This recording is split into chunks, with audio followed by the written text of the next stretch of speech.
Welcome to the SprocketPod, your podcast for helpful HubSpot content. I'm Cameron Collins, and alongside my co-host Mark Lerner, we sit down each week with experts on the HubSpot CRM to break down cool builds and unique apps that will make your instance better.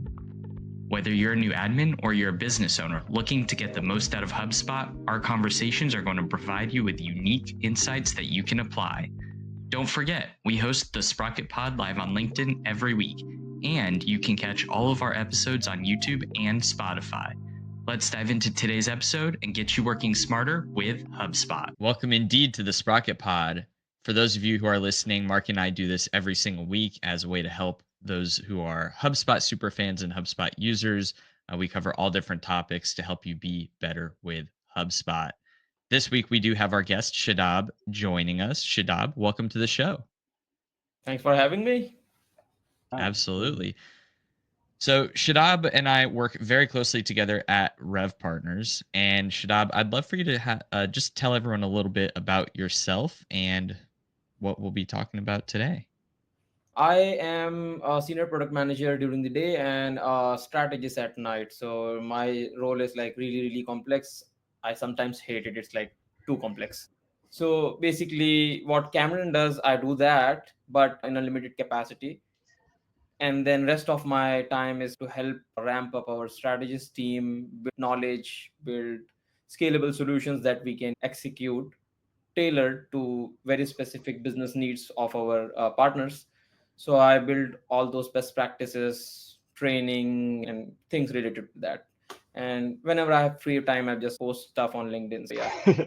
And you post a lot of stuff on LinkedIn. You've gained a following for having not only the HubSpot tips that you post regularly, but I know that you have an affinity for putting the Dragon Ball Z characters and anime characters. Was there an Oh inspiration behind that, or is that just a love for anime? It's just trying to have fun while posting something helpful. It's just to when something like gets me really excited, I post like a anime that resonates with that excitement. Or if something is humorous, then I post add in like a sticker with a emoji that resonates with that. So that sort of thing.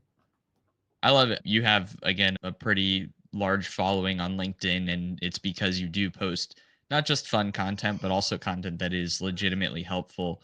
And speaking of helpful content, today we're going to be talking about a quarterly business review. I think it is arguably one of the most important meetings that a company can hold in a given quarter. And we're going to break down what is the purpose of a QBR. We're also going to be talking about a QBR from an ops perspective. So, how do we run them? What does it look like to deliver that type of data? And then at RevPartners, at least, we hold what is called a product roadmap review for some people instead of a QBR. So, Shadab and I will be getting into that and breaking down what the difference between a QBR and a PRR is and when to use one or the other. But should I want to open it to you? What is the purpose of a QBR? Yeah, QBR is a fun topic. One of the things I'll tell you like a quick story. I've seen a person, I won't name anyone. There is this trend posting about X is dead, dash dad is like dead. So cold calls are dead. They are, but outbound is dead. So one guy posted like QBRs are dead. I was like, I saw all of the reasonings. And I sympathize with that because a lot of companies, when they think about QBRs, they think very specific to like a department and as you grow and scale and you become this sort of like a giant machine enterprise, then QBRs are very political. So nothing basically gets done, and everyone's trying to, hey, marketing is, hey, we got this many MQ, sales is like we got this many influence revenue and whatnot. So it becomes a lot of conflated.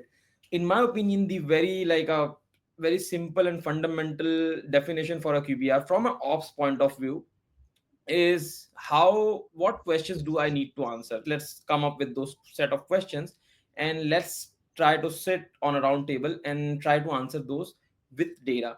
So that's basically it, like in a nutshell. You have your data, you have your questions, and you try to find answers to those questions. That's it. I personally think of a QBR like an earnings call. Mhm. And if you're a large company, you're IPO'd and you're publicly displaying those earnings call. That's very much one thing. I'm curious, Mark, if you've spoken with people about running QBRs or holding what is effectively an earnings call, and some of the takes that you may have seen for people who even hold these types of meetings. Yeah. Yeah, I think your notion is an ideal one, but often not in practice. I think in practice, often people feel as a QBR is for right or wrong, like need to justify their role, show what they did this quarter, and I think it causes a lot of stress for a lot of people. But I think for me, what the most useful aspect of a QBR is to see the things that you may not have seen before. Even in an ops role where you have a more holistic view, you're still not seeing necessarily everything. And when you're in a QBR, you get to see your picture, but you also see everyone's picture. And when you're able to do that, things start clicking and you can see, oh, there's an opportunity here and there. On the one hand, it often is stressful and you're trying to make your slides look as nice as possible and emphasize the stuff that went well and de-emphasize the stuff that may not have. But on the other hand, if you really pay attention, you're able to see opportunities that you may not have seen before, regardless of your role, rev ops, sales, marketing, whatever. If you have a mind, that mind does this sometimes, is just looks for puzzles and like how do you put pieces together and where the and if you do that, QBR is a really good place to find it. So Yeah, good pointer.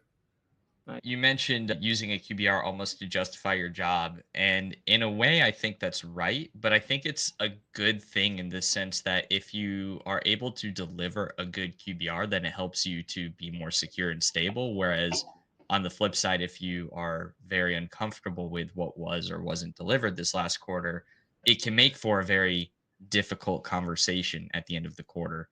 And obviously, different companies are going to have different priorities with different timelines. But Shadab, when it comes to running a good QBR, you mentioned having data and using that to drive decisions. So I'm curious to hear your thoughts on what type of data is typically covered in a QBR and what type of outputs you tend to have coming away from it. Yeah, fundamentally, I have ran QBRs across like different company sizes with like teams of just 20 people to up to teams of 300, 500, maybe even 1,000 people. And it depends on like the scale you're operating at. Basically, in my opinion, when you're looking at the data point, the fundamental thing that you'll have to start with goal, which is a big caveat. Like it comes with a big caveat, because in a lot of situation, I know you also know this, when we are talking to strategists and we're like, hey, what's your revenue goal, what's your partner's revenue goal, they're like, we don't know. So ideally we want to start with a revenue goal that based on whatever, whoever is the business owner or whatever is the board, or depending on the scale again, they might have some figure in their mind.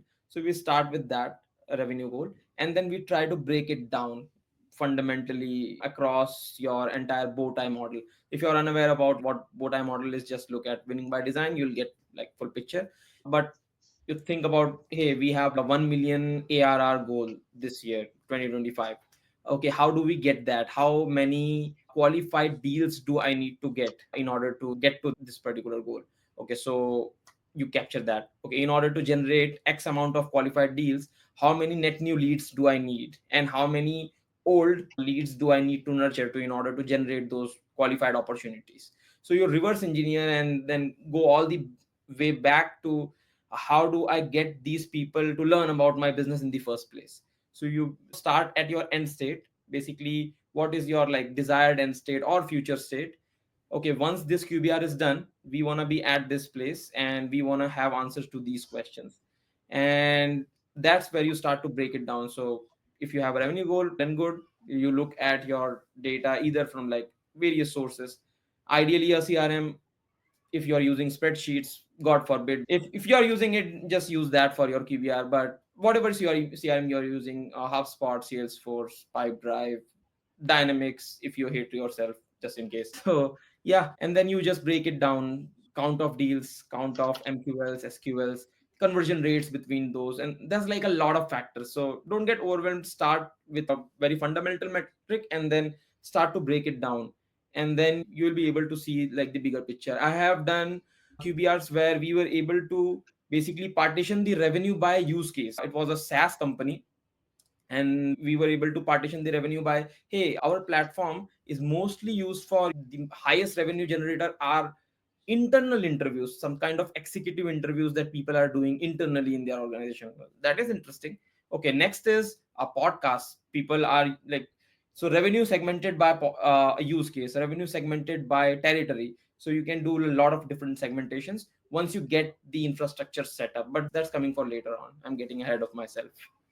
This definitely ties back into the conversations that we've had around data maturity models, because fundamentally, if there's nowhere else to start, what you want to do is pick the highest level of your revenue goal without any partitions, without any what we would call volume metrics, and start by trying to answer, can we achieve that? So if you don't know what your lead to MQL to SQL conversion rate is, and you're not sure if life cycle stages even work, you just start by saying, how much revenue did we earn, and did that go according to goal and plan? And if you can or can't answer that, then that's where you start getting into the territory of more fundamental questions that need to be answered. But Shadab, clearly having good data makes for a good QBR. Goes without saying that bad data makes for a bad QBR. But what makes for delivering a bad QBR? Delivering a bad QBR is basically you don't have an end state in mind, and you have a lot of good data. Let's say, for example, I have seen, I've watched a lot of call recordings here at RPA and in my previous org, and I won't take names, but I've seen like some bad QBRs. So basically, there is a pattern, and nothing to say about the person. It's like a training mechanism. You have to go through that. You fail at that, and then get feedback. In our culture, feedback is a gift. You improve upon that. Fundamentally, you don't have a clear end state. That's the sort of, if you have a north star for a success, then you have a south star basically for failure.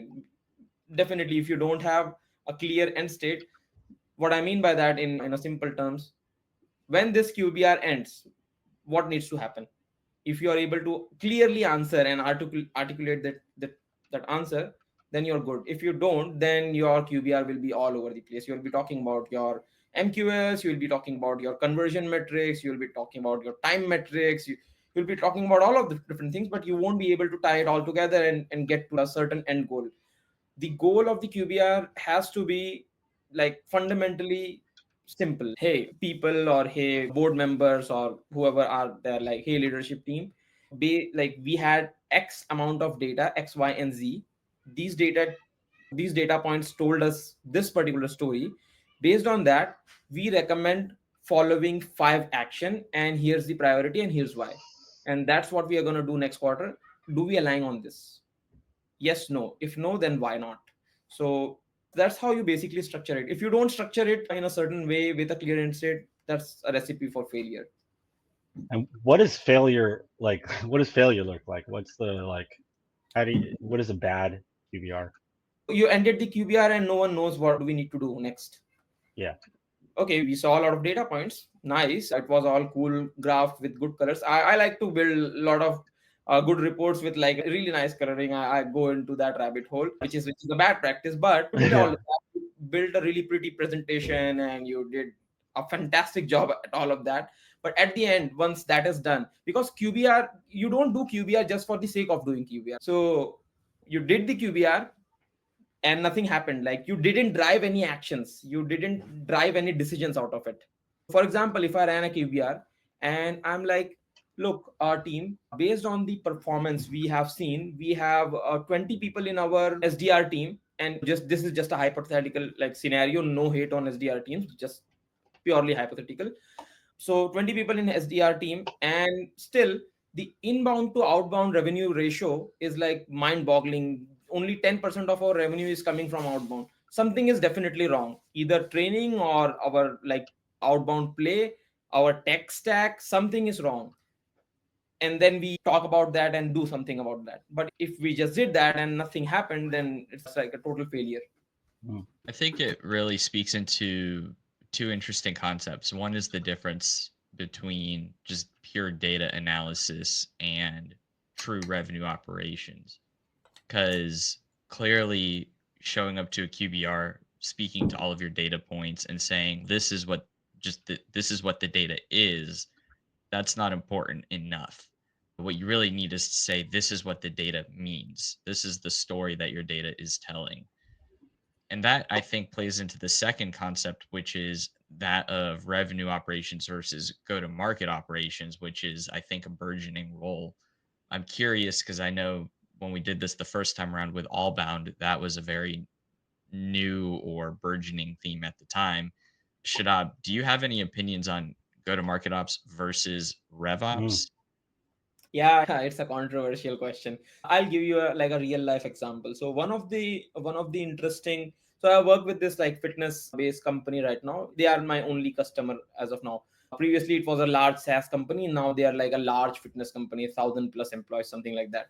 And we have this Epic going on. Epic is basically a project, but it's like agile, so it has a fancy name. Just deal mm. with it. Okay, so we have this Epic going on, and it's about finding out low hanging fruits in the CRM. The ultimate goal is to generate more revenue for the business, but we have to take a step by step. And now when I'm like looking at different customer segments, so one of the segment I'm working with is people who had a deal with us at some point, but it ended up in closed lost with very specific reasons, not because of reason like they are purely bad contact and they just ended up badly. They had a genuine interest at some point, but because of pricing or because of some competition or some legitimate closed loss reason. And now I'm like thinking, okay, I have all of this in place. I have sent all of my analysis, observations, and everything. But I'm also suggesting, hey, we can do these kind of nurture campaigns. But even though I want to do it, but I cannot.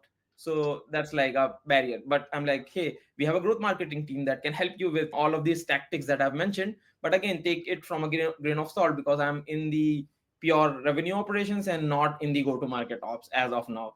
So it's like a symbiotic relationship. These two will go hand in hand and should be going hand in hand, in my opinion. But yeah, there can be other thoughts on that. Mark, have you had any conversations around go to market ops yet, or is this still No, very, I've heard very it new for everyone? talked about, but given that RevOps itself is often translated differently by different people, I haven't really heard a fundamental difference between two. It sounds like just a new name. Um, Yeah. yeah. So the engagement that I have is basically I work at like purely operational level. I'm not in any way, shape, or form trying to communicate with my customers. That means I'm not talking to the ICP of my customer or the current customer base of my customer, but the other team, the growth marketing team, does that. So they are manipulating landing pages, they are checking the copy, doing the analysis, which one resonates with people. They are sending actual, they are like writing actual emails, marketing emails to see which one has a better click through. So although it dials down into marketing operations, but it's like more than that, because once you start this thing going on, then you have to bring in sales and get them to convert. So it's like a complicated domain. But yeah, I agree with Mark. It's like RevOps is defined by every other company very very differently. It feels like people might be trying to stick new names on existing things. I'm not Yeah, sure. yeah, just To be just decided. grab a thing and then slap operations at the end and you're good. Exactly. Yeah. We'll see how this episode ages 12 months from now. If go to market ops is a true new role that we're seeing people are hiring for, or if it's just same thing with a new name. I I've want to take already it though. Go ahead. Yeah, I've already seen people with actual title go to market operations leader. Like I've Hmm. seen that on LinkedIn. I don't know how real is that? Is that actual their job title, or they are just for LinkedIn for marketing and engagement purposes? I don't know, but I have seen it. Yeah, I'd Yeah. I'd be interested to really break down the thoughts behind that because I'm curious if people have clear differentiators between revenue operations and go-to-market operations. I know that we're seeing a lot of people that are saying they're go-to-market experts and go-to-market leaders. And regardless of how being a go-to-market leader is defined. I think that the key thing here, though, is if we take it back to the notion of a QBR, you mentioned having that clear end state.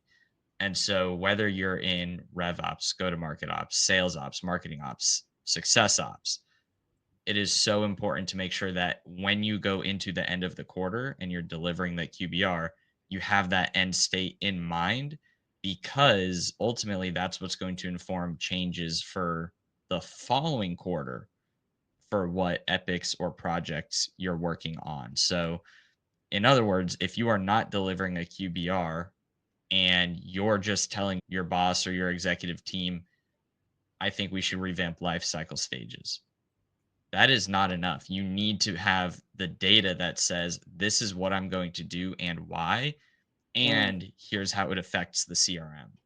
Yep. And so, should I know that you and I, being at Rev Partners, we're obviously RevOps driven, RevOps minded. I've consistently held the opinion that HubSpot admin should be versed in RevOps. Do you see a QBR as a helpful resource for someone who is not necessarily in a strictly RevOps role? You mean sort of admin where they just take orders and they're like, hey, we want 5 properties created with 25 different values, and this workflow needs to be created to automate X, Y, and Z, just like a pure admin role. Yeah, if someone's in a more admin role, do you think that there's benefit or value to potentially using a QBR to highlight, here's what I did over the last quarter, and here are some initiatives that I'd suggest over the next quarter? It depends. Just like you said, we have something called as product roadmap reviews. So if your organization is at a point where you have some data, your instance is at least a little bit mature, that you can talk about things, that you can talk about your basic volume metrics, conversion metrics, time metrics. If you have that, then definitely worth giving a shot. And basically, it's not my words, it's like my almost all of my customers' words. Like it helps us take a step back. It helps you zoom out and see the bigger picture on what's going on. So the short answer is yes. But if you don't have the data, then run a roadmap review. Say, hey, we finished X, Y, and Z. The impact was we have unlocked X, Y, and Z visibility. And based on that, you guys can make some informed decisions, hopefully. And then because of this, I recommend doing these 5 items moving forward for the next quarter. So that's how I would structure if you don't have any data points to talk about. So, in explicit terms, what is the difference between a QBR and a PRR? So basically, QBR is actual, like you will have a very in-depth detailed section on your business performance. It will talk about your revenue goals, it will talk about the goals versus actuals, breakdown of your revenue, breakdown of your conversion metrics by teams, by individual sales rep, by territory, by various different things, you whatever you have. And then a conclusion of that, and that is going to power up your next steps, your next items in your map roadmap. For audience is basically the list of things that you need to launch in your CRM. PRR, on the other hand, because you don't have any rich data to tell story, you will share what was done, so that you don't get fired. You can tell, hey, I did X, Y, and Z, and it had this many workflows and this many properties and this many configurations and this many forms, whatever, how much in depth you want to go, you do it. Like, it depends on how your organization is structured. And then you share the impact of that, not necessarily from a data point of view, but from a architecture point of view. We have unlocked these kinds of reporting. Once the data starts coming in, data will start producing in, we will see these reports. And then based on that, here are my next steps. So fundamentally, the main differentiator is the business performance aspect. You don't have that in PRRs, product roadmap. And that's, I think, an important distinction, because whereas a QBR is driven by data to achieve whatever end state you are delivering, the PRR, the product roadmap review, is effectively driven by the lack of data. And so the goal is then to say, here's what we don't know, but here's what I did. Here's what I would like to be able to learn and achieve. And here's what we could do next quarter to better the data coming into HubSpot. Yep. Not just HubSpot. If you're using some other CRM, doesn't matter. And if you really hate yourself, you're using dynamics, just like I said before. You can do that in any of the CRMs. You just need to know how to do it. So you mentioned not just being a strategist, but being a product manager. What does it mean to have a product mindset when we think about revenue operations? I don't know if you have guys have seen this certification on Academy. It's called Growth Driven Design. There's I think one or two certifications with that same name. So they HubSpot really pioneered this term with websites. They took the like concept of websites and sorry, they took the concept of software development and pushed it into websites. So basically, your business is not a stagnant thing, like it's not a static thing. It's like a dynamic, living and breathing thing, and it's going to change and evolve. Because your business evolves, you need to constantly be managing and iterating and improving and refining your website. That same thing is like we bring it back to the CRM point of view. We don't believe in like CRM implementation that take 12 to 18 months when you like start. I don't know if you guys have seen those contracts. If you like, buy Salesforce and you're working with a Salesforce solution partner, and they'll give you like a 18 months timeline to just to from buying to getting your first initial users starting using the CRM. That's like a CRM implementation mindset that comes in both legacy systems, even older than that, like Oracle and Sun systems and whatever. You do that, and then once you start, then they're like, okay, it's 18 months now, and we have changed a lot of things in our business. So now let's do another re-implementation. So that's like a thing. So a product mindset is something like you think about a MVP, you think about a minimum viable products. What do we need immediately to get our teams on board? Not in 2 years, but in like weeks to months, depending on the complexity, of course.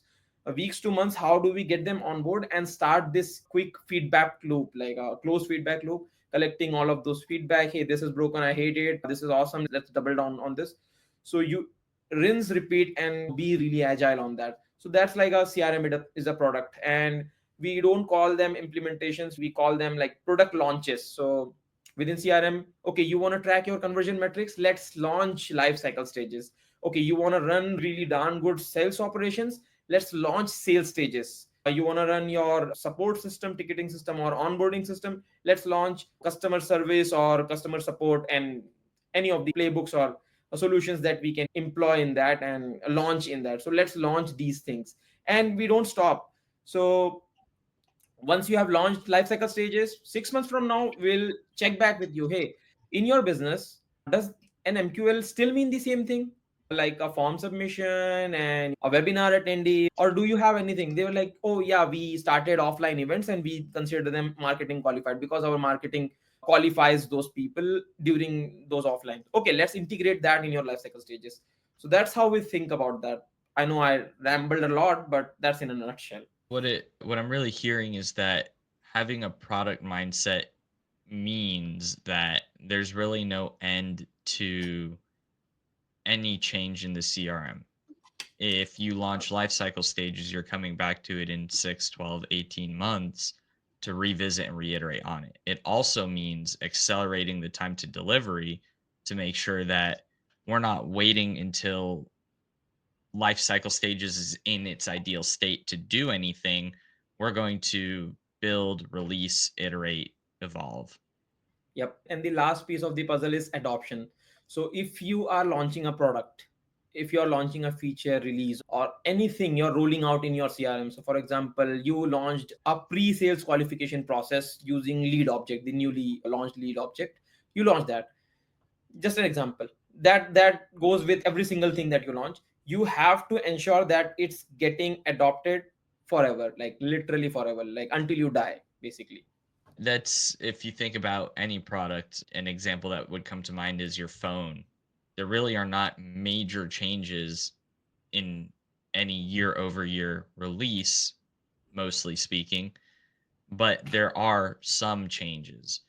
And if the product team said the phone isn't really changing, we're just going to give it a new name, which I think people might argue that's what's happening. If the product team just said we're not going to make any changes, then no one would ever buy a new phone. And so the same thing applies to your CRM. When we think about iterating the CRM, you have to revisit all of the things you do forever to make sure that it's always growing. And that's why there really is no end to your engagement or to a HubSpot admin's job or to what the RevOps person is doing, because you should always be iterating. Yeah. And just like your business is growing, which should grow, like, right? That's why you are in the business in the first place. So does your CRM, because it has to support your like infrastructure of your business. So it's gonna keep evolving. If you stop, then it's gonna break really fast. Like, I cannot emphasize this enough. It's gonna break really fast, extremely fast, if you don't keep up with that. I'm going to throw out a curveball here just because it's a podcast since 2024. What do you Uh-huh. think about using AI for QBR planning and yeah?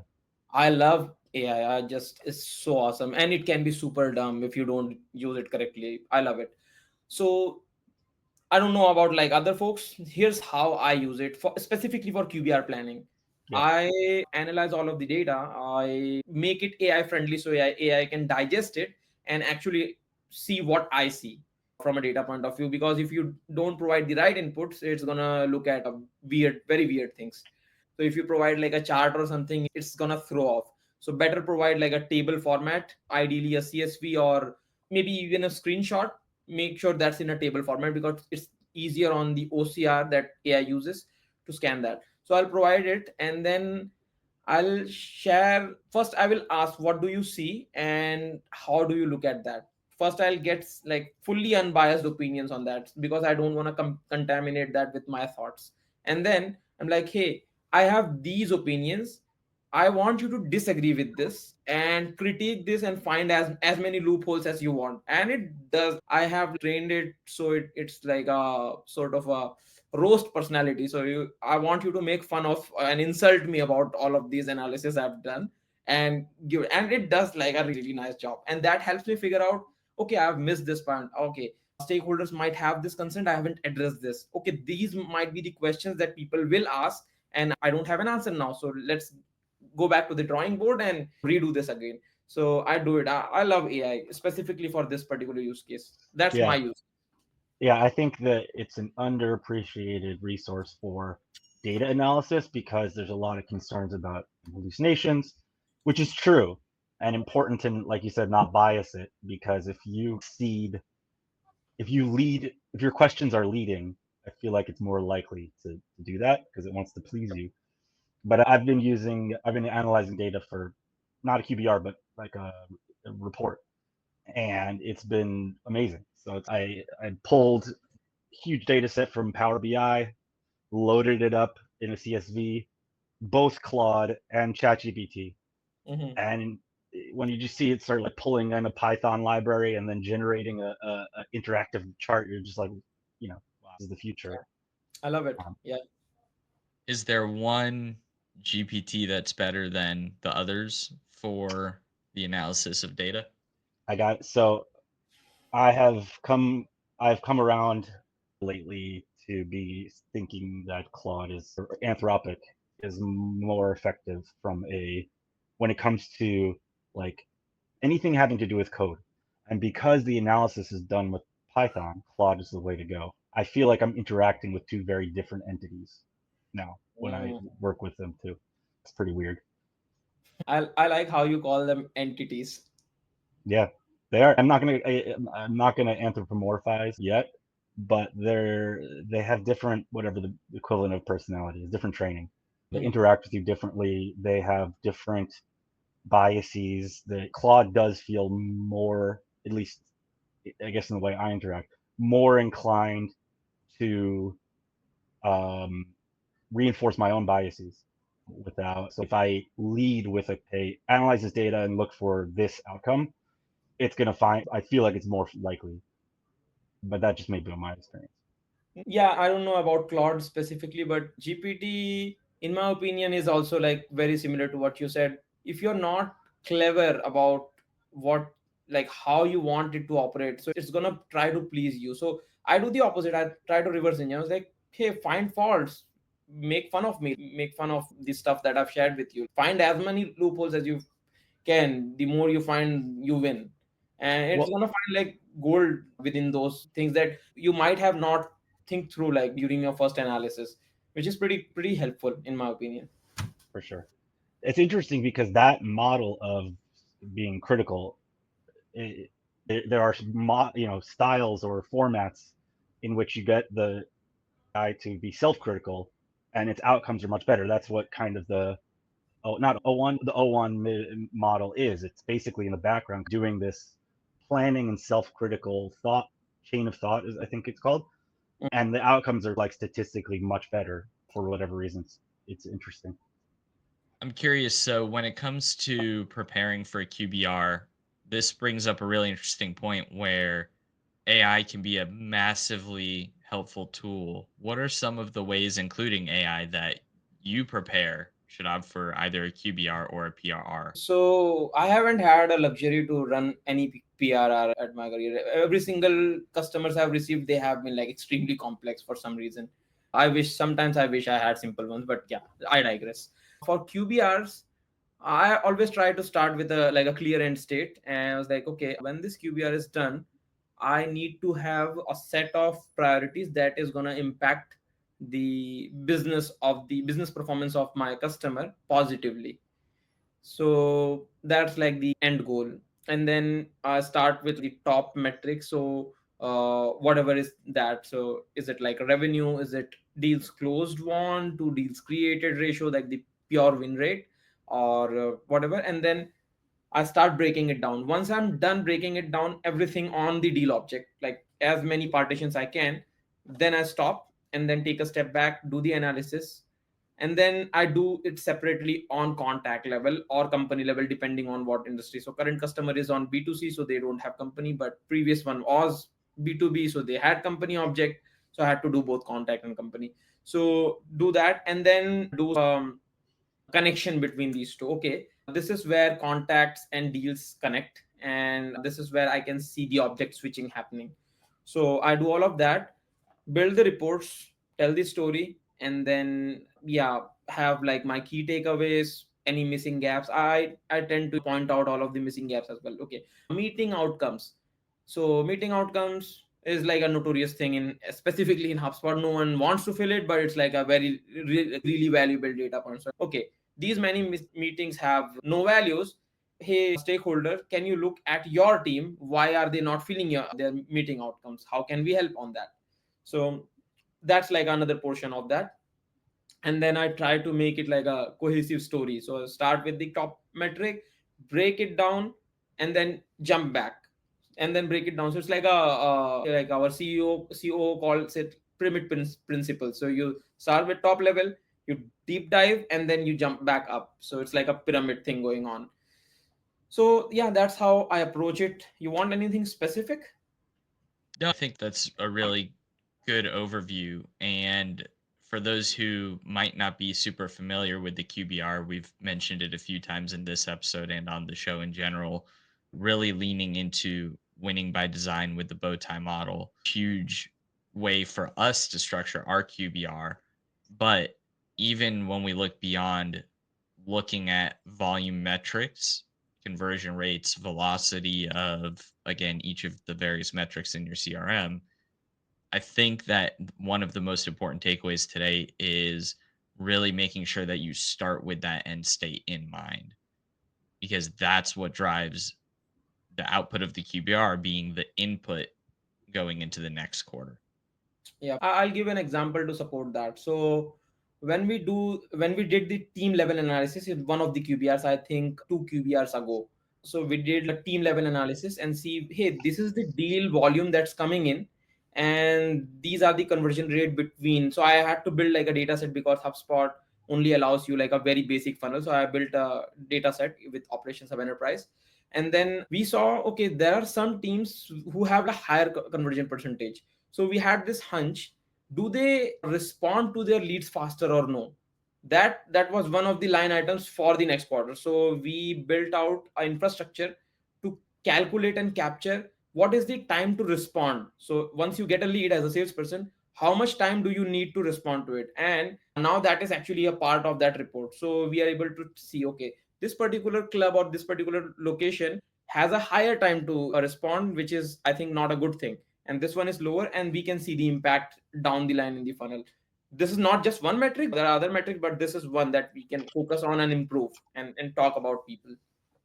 Running a QBR is a complex meeting to hold. You're covering a lot of data.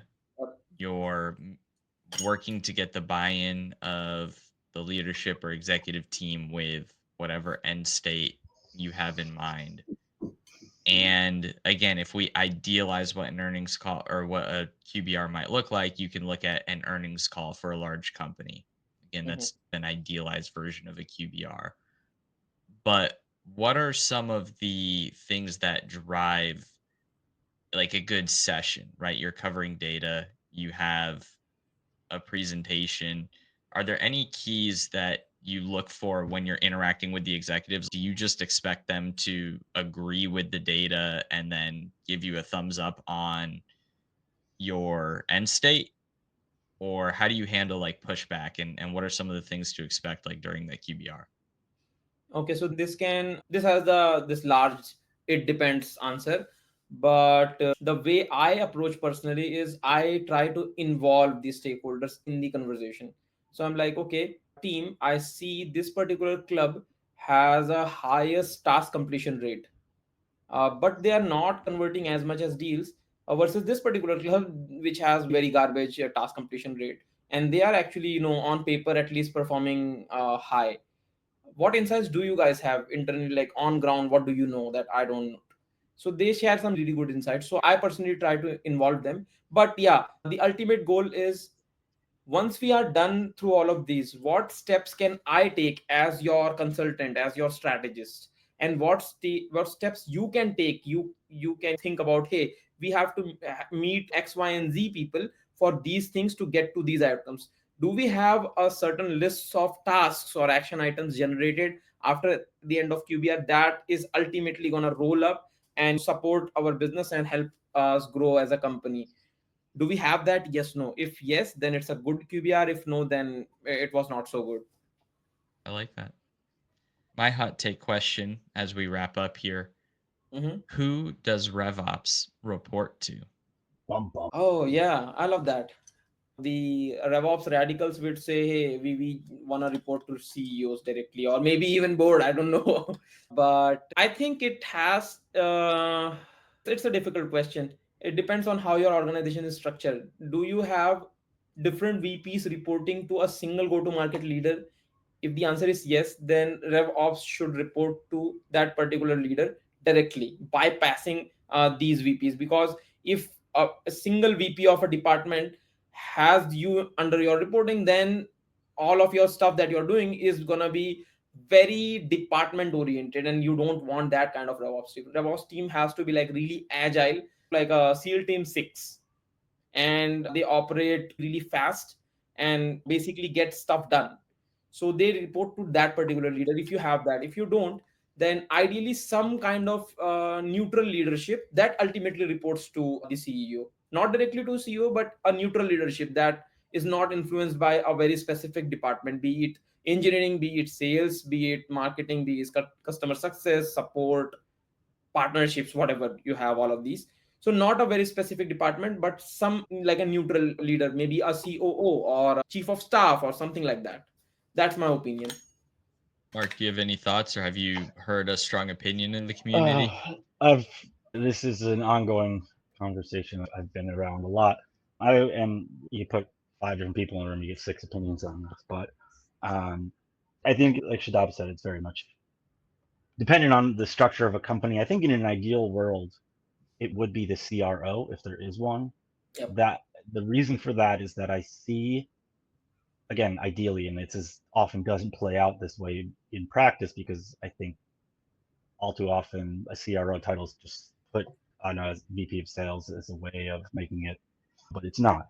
And the concept of a CRO, having a CRO, sits on top of the entire revenue organization, is the same concept that brought about revenue operations as being not sales operating, but sitting on top of the entire revenue organization. Therefore, it should report up to the CRO. Often that doesn't happen. because there's no CRO, because the CRO is really just the head of sales, or like the chief operating officer. That would probably be the two. Yeah, I would generally agree with what you two have said, uh, in especially in terms of it depends.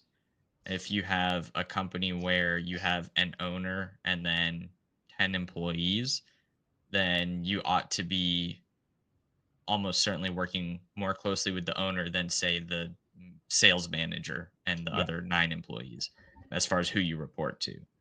But on the flip side, if you have a company that has a CEO and a whole bunch of VPs and a bunch of other executives, then you should be, I think, very closely aligned with the CEO. Certainly, you should be working with the VPs and have their buy-in and such. But I think it's who, in my opinion, holds either the most responsibility for the revenue and or is responsible for the vision of the company. And that might be the same person, it might not be, but that would be my opinion. Yep. Shadab, before we wrap up, do you have any final tips or thoughts or opinions when it comes to QBRs, PRRs? QBRs, thoughts, opinions. One big opinion: if you are not running them, run them. For example, it's not real, but for example, just in case, if I were to leave RevPartners today and join some other companies, the first thing I would do is hire RevPartners specifically to do QBRs for me. Just for that, I would hire them. The reason I'm saying it, because you need that pure ops perspective in QBRs. We don't want to sugarcoat anything in QBRs. We want to be like as transparent as much as possible. And because we work closely, so intimately with the data and the end user of the systems and tech, we can have like very direct and responsible opinions on stuff without thinking about the repercussions of talking about those stuff. If I'm a sales manager and I'm like running a QBR, there is a high chance that I might think about, hey, this particular salesperson had a bad performance. How can I put that report out? It's like a difficult situation. That's not the case in ops. Ops, you are like all just a bunch of numbers to us in a good sense. Yeah, if you're not doing QBRs, do them. If you need professional help, hire someone to do it for you and learn how to do it. Uh, but do it. If you're already doing it, make sure you have a clear end state and you think about one. So think about it like this always: once this QBR is done, what needs to happen, like what I wish to happen. So have a clear end state, and then you think about all of your data structure, data points, whatever you're missing. Just also share that, hey, we are missing all of these things, we need to fix this in the next quarter. Don't hide it. So be as transparent, and also involve specific stakeholders within those. Involve those in your conversation. Even though you own all of that, you involve people. You involve your VP, you involve your sales manager, your CS manager, partner experience, anyone who is like applicable to that, and get like anecdotal insights on your reports. That's gonna add a good perspective on stuff. So that would be my 3 main opinions on this. Very insightful stuff. The quarterly business review is truly a waypoint from quarter to quarter, and beginning your QBR with that end state in mind is what's going to make it successful, so that the output of your quarterly business review is the input and the buy-in with the executive team for what you're going to do going into the next quarter. Yep. Shadab, thank you for joining us today. Mark, always a pleasure when we get to do these Sprocket Pods. For those of you who are listening, make sure you tune in weekly on Fridays. And everyone, Sprocket on. Thank you for tuning in to the SprocketPod podcast. We hope you enjoyed today's episode with your co-hosts, Cameron Collins and Mark Lerner. Be sure to catch us live every week on LinkedIn, and don't forget to subscribe to our episodes on YouTube and Spotify. If you found this episode valuable, please leave a review and share it with others looking to get more from HubSpot. Until next time, keep driving success with your CRM, and as always, Sprocket on.